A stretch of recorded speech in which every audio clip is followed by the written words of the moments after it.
नमस्कार, मी सुरेश चिरडे. आपण पाहतात महाराष्ट्र 24 न्यूज. अपघातग्रस्त गाडीमध्ये मी नव्हतोच, नामदार संजय राठोड यांचा खुलासा. दिग्रस आर्णी मार्गावरील कोपरा येथे यवतमाळ वाशिम जिल्ह्याचे पालकमंत्री नामदार संजय राठोड यांच्या गाडीला रात्री 2 वाजताच्या दरम्यान अपघात झाला. नामदार संजय राठोड यांच्या गाडीने केळी भरून जात असलेल्या पिकअप बोलेरो गाडीला जबर धडक दिली होती. मात्र या गाडीमध्ये असणाऱ्या चालकाला किरकोळ दुखापत झाली, पण आपण या गाडीमध्ये नसल्याचा खुलासा नामदार संजय राठोड यांनी केला आहे.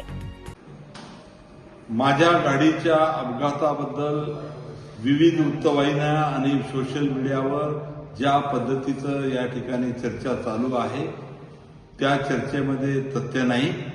खरं तर मी मागच्या गाडीमध्ये होतो आणि या गाडीचा जो अपघात झाला ज्याच्यामध्ये मी नेहमी बसत होतो त्याचा खऱ्या अर्थानं अपघात झाला, परंतु त्याच्यामध्ये सुद्धा कुणी गंभीर जखमी नाही आणि किरकोळ जखमी आहे.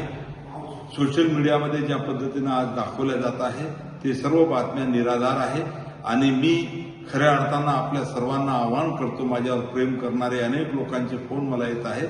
आपलं मुख्य लक्ष उद्या देशाचे प्रधानमंत्री सन्माननीय नरेंद्र मोदी साहेब यांचा जो दौरा आहे पोहरादेवी तालुका मानोरा जिल्हा वाशिम, या कार्यक्रमामध्ये सकाळी 9 वाजता सर्वांनी या ठिकाणी मोठ्या संख्येनं उपस्थित राहावे. जय हिंद, जय महाराष्ट्र. अफजल खान, ऋषिकेश हिरासह मी सुरेश चिरडे, महाराष्ट्र 24 न्यूज दिग्रस, यवतमाळ.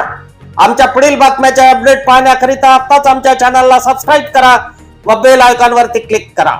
धन्यवाद.